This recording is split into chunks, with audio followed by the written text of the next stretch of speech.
5 hours meticulously planning this tense, high-stakes hostage negotiation. Oh, the dream of every game master. Right. You are mapping out every psychological trigger, every moral dilemma, every single piece of leverage. Yeah. You have perfectly orchestrated this moment of agonizing choice.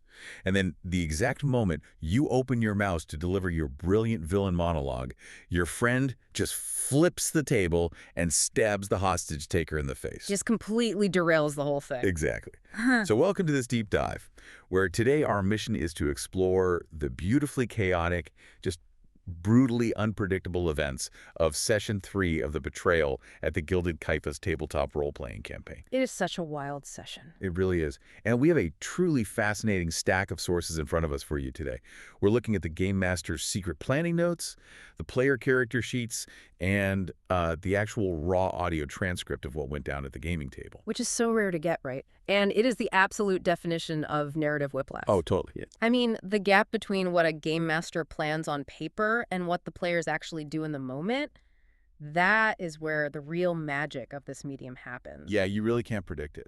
No, you can build the most intricate puzzle box in the world, but you can't stop a player from just, hitting it with a hammer. Which is exactly what we are looking at today. Mm-hmm. So let's set the stage for you. Let's do it. Over the last 2 sessions, the adventuring party had been desperately trying to find an antidote for their poisoned assassin, Var. Right. Time is running out for him. Yeah, he's basically dying. So they have just snuck into this drug manufacturing warehouse run by a cult called the Yellow Druids. Nasty guy. Very nasty.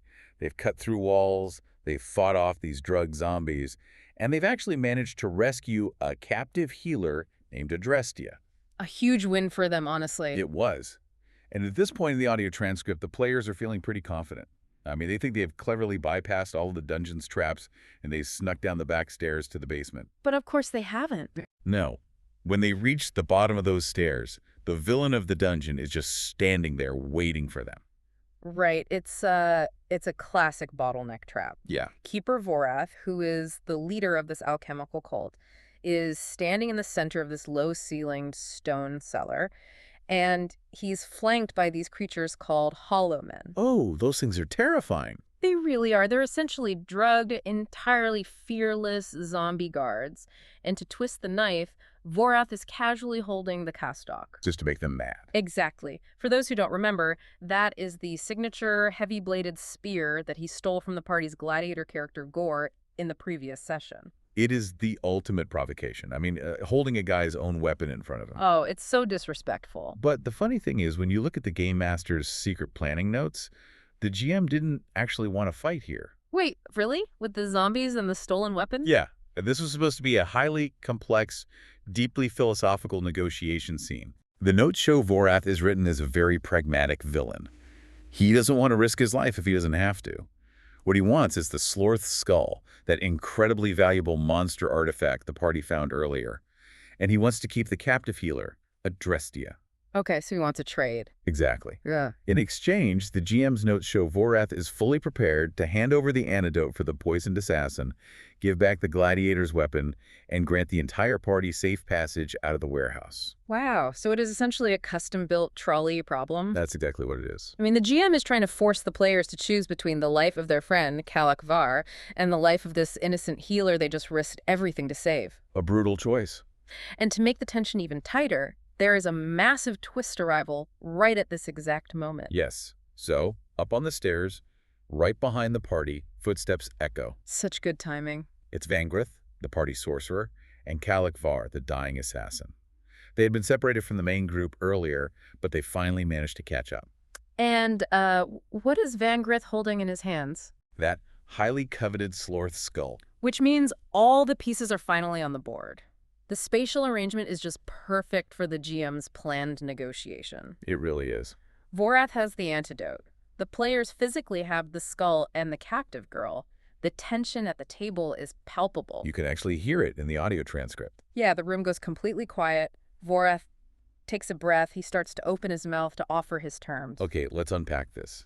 Because what actually happens in the audio transcript is pure, unfiltered chaos. It really is. The GM has this beautifully arranged chessboard of moral dilemmas and tense trade-offs.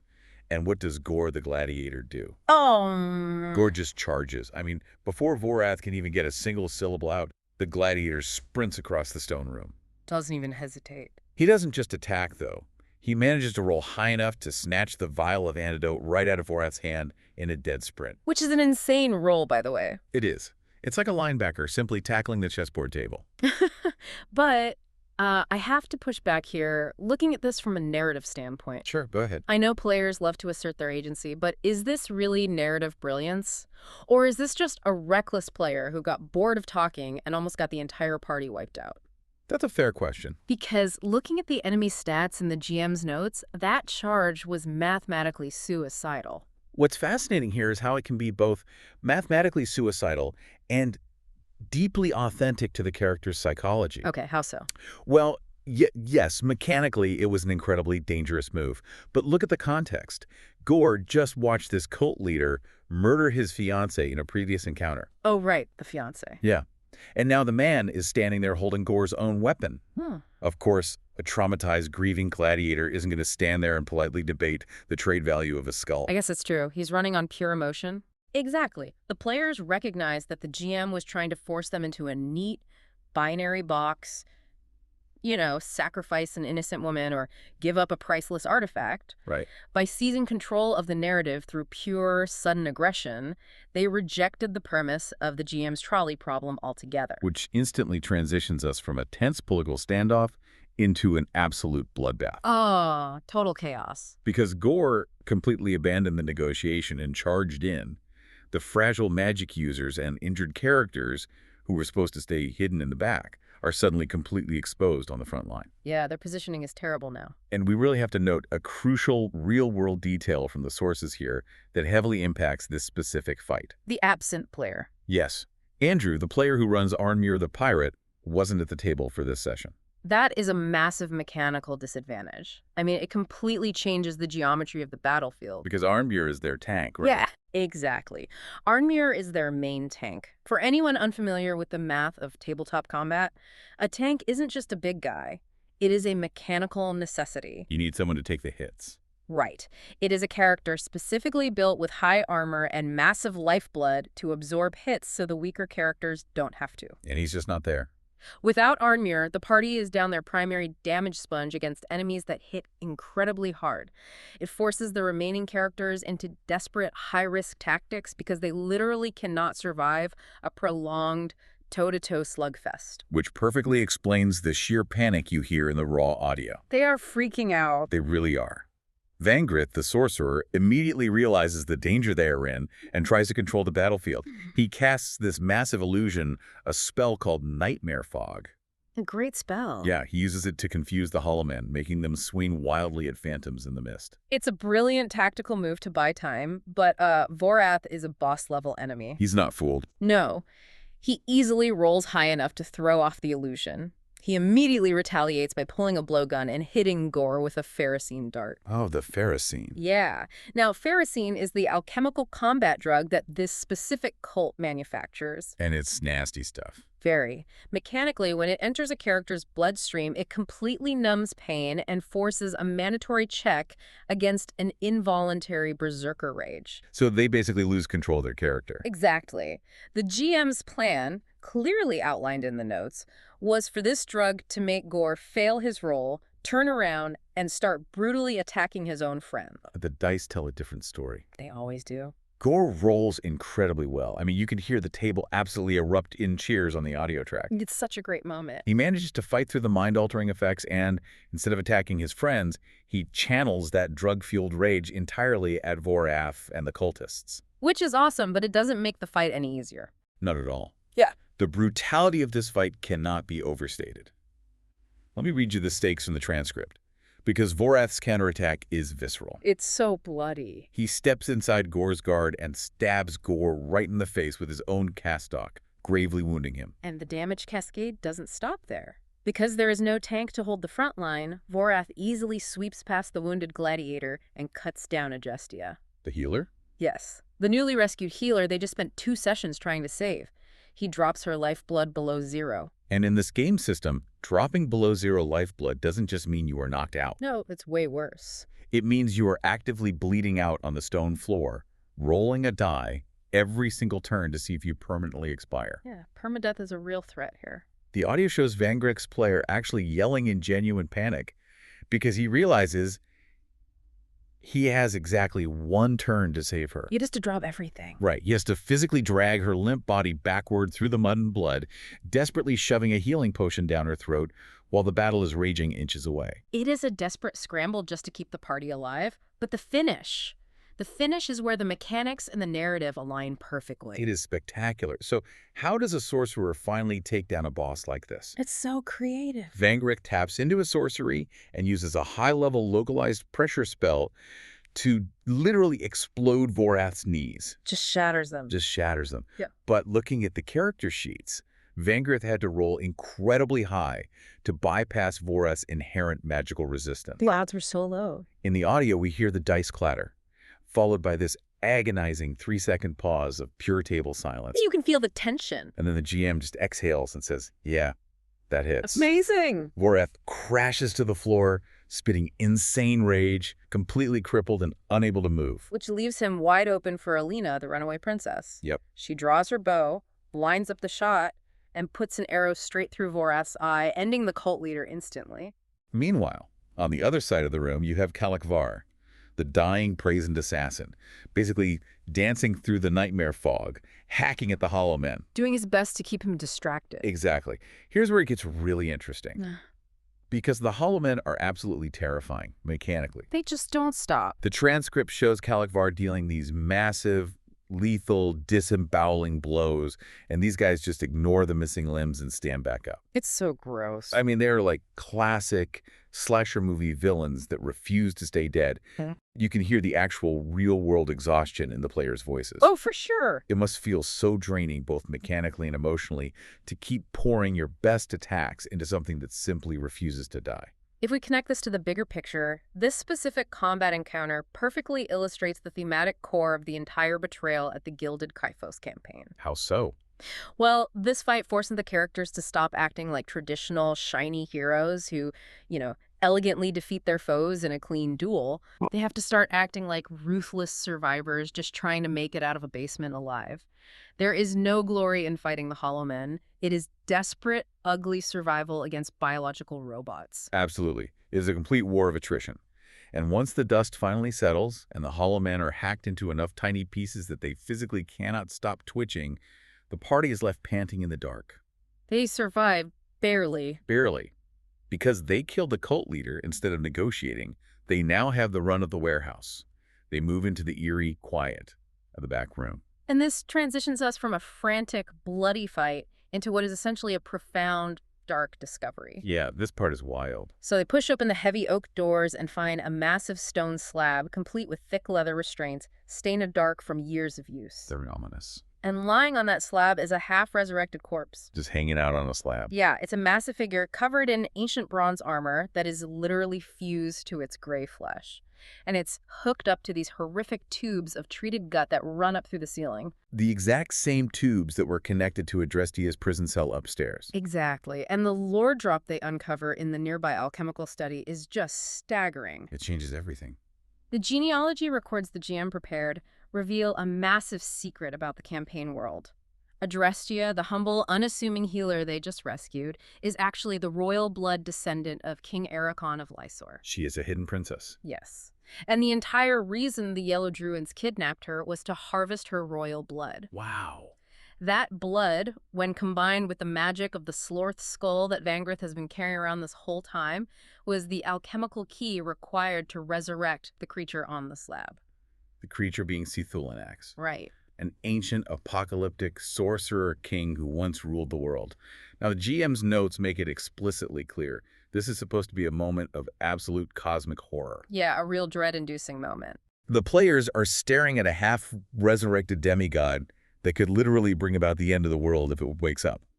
But the player reaction in the audio transcript is, well, it's hilarious. But it's also incredibly dark. It is a complete subversion of the GM's expectations. Completely. I mean, instead of being awestruck or terrified or immediately running away from this ancient evil, the players look at the mummified Sorcerer King and immediately adopt a posture of absolute dark pragmatism. They don't even hesitate. No, they casually decide to butcher the body. Yes, you literally hear them say, let's chop them up for It's ingredients. so morbid. They realize that the flesh of a demigod would make incredibly powerful magical reagents for Van Grith's future spells. They treat this apocalyptic threat like a trip to the grocery store. Just stocking up on supplies. So what does this all mean? I have to ask you to consider the psychology here. Is this ultimate, brilliant player pragmatism? Or are the players becoming just as dark and monstrous as the cultists they just spent 3 hours killing? It's a fine line. To me, it's like finding a live, unexploded nuclear bomb in a basement. And instead of calling the authorities, you decide to strip it for spare copper wire because you need to pay rent. This raises an important question about how the mechanics of a game's setting dictate player morality. Okay, tell me more. The game takes place in Lemuria, which is specifically designed as a low-magic, high-consequence world. Right, magic is rare. Magic isn't whimsical or abundant, it's visceral, it's incredibly dangerous, and resources are fiercely rare. In an environment that harsh, morality naturally takes a backseat to resource management. You just have to survive. Exactly. The players aren't thinking about the sanctity of the dead or the cosmic horror of a sorcerer king. They're looking at their depleted character sheets and thinking about what tools they need to survive whatever nightmare the GM throws at them next. They've internalized the brutality of their world. They really have. So they pack up their freshly butchered Sorcerer King jerky, they grab the antidote they fought so hard for, and they finally emerge from the underground warehouse. They did it. But as they step out, the genre of the threat fundamentally shifts. It's like surviving a devastating house fire, finally busting out the front door, only to realize you've run directly out onto a highway during rush hour. Out of the frying pan, right into the fire. The threat didn't end, it just changed shape. They step out into the gray, pre-dawn light of the city of Oomis. They are completely exhausted, they are out of spells, they're bleeding, and they are physically carrying a half-dead Calicfar. And immediately they realize the city is wrong. It's too quiet. Well, the atmosphere is completely tense. Shutters are slamming closed on the windows. Families are fleeing through the streets with handcarts full of their belongings. I couldn't know. And the massive bronze alarm horns are sounding from the city ramparts. And suddenly, out of the morning mist in the poor quarter, Caliban Slickfingers comes sprinting up to them. Right, Caliban is their NPC information broker. He's the guy who got them into the warehouse. He's the local thief who helped them orchestrate this entire heist in the first place, and he is completely panicked. Just terrified. He is the vehicle the GM uses to deliver the massive twist ending to the session. The Warlord's ultimatum. Yes. While the party was underground fighting zombies, Alina's spurned fiancé, the terrifying warlord Gazan Kar, has arrived. Talk about bad timing. Seriously. He has brought a massive Barakzai horde of mountain warriors and laid siege to the southern gates of the city. He has delivered an ultimatum to the city council. Hand over Princess Alina by sundown, or he will burn the entire outer district of Oomis to the ground. The narrative irony here is just incredible. It really is. I mean, think about what they just did. The party literally just risked their lives, descended into a nightmare dungeon, almost died multiple times, and fought drug-fueled zombies specifically to rescue a captive princess, Adrestia. Yep. And the exact second they step outside into the sunlight, they find out their own princess, Alina, is being hunted by a literal army who wants to make her a captive. It is a brilliant stroke of pacing by the game master. Oh, absolutely masterful. It shows the players that the world is living, breathing, and reacting while they're busy in a dungeon. It isn't just waiting for them in separate, isolated rooms. The clock is always ticking. And the players instantly know the political reality of this situation. The City Council of Oomis will inevitably betray Alina to save themselves. Oh, of course they will. The council doesn't care about one runaway foreign woman when their lucrative trade routes and outer districts are threatened with fire. Oomis is no longer a safe haven. The entire city is now a trap. So, because of this macro-level disaster, they are forced to fracture the party. They literally have to split up to survive. Which is always scary in a TTRPG. Very. Thaddeus, the old retired thief character, takes the slowly recovering Calicfar. The assassin is simply too weak from the poison to run through the jungle, so Thaddeus is going to hide him in a fortified safe house deep within the city. hoping to lay low and recover while the army searches for Alina, which is a perfect, graceful narrative exit for Kalikvar's character for the time being. It allows him to survive while mechanically acknowledging the severe physical toll the poison in the battle took on his body. That makes sense. Meanwhile, Caliban guides the rest of the surviving party, Gore, Alina, Vangrith, and the newly rescued Adrestia down into the dark, flooded, incredibly dangerous smuggler tunnels beneath the city walls, Heading east, out into the untamed Quash jungle. leaving the city and the besieging army behind them. It is a breathtaking pivot to end the session on. It is a masterful transition. Yeah.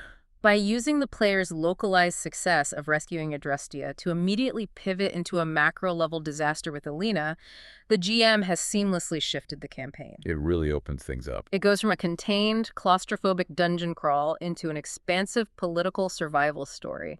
The stakes are no longer just about clearing one room or stopping one cult. They are about dodging armies, protecting ancient lineages, and surviving the wilderness. It's just incredible. To wrap up the amazing journey you just took through the minds of these players and this GM, we started with a failed stealth mission that instantly turned into a bloody, desperate brawl because a player flipped the table. Quite literally. We saw the mechanics of exploding knees, a party desperately adapting to missing their main tank, and the deeply pragmatic, borderline sociopathic butchering of a demigod king for spell ingredients. Still can't get over that part. Right. And it all culminated in fleeing a massive army through flooded sewers. It just reminds you how beautifully messy tabletop role-playing is. It really is a unique medium. When the players completely derail the script, the GM doesn't just give up.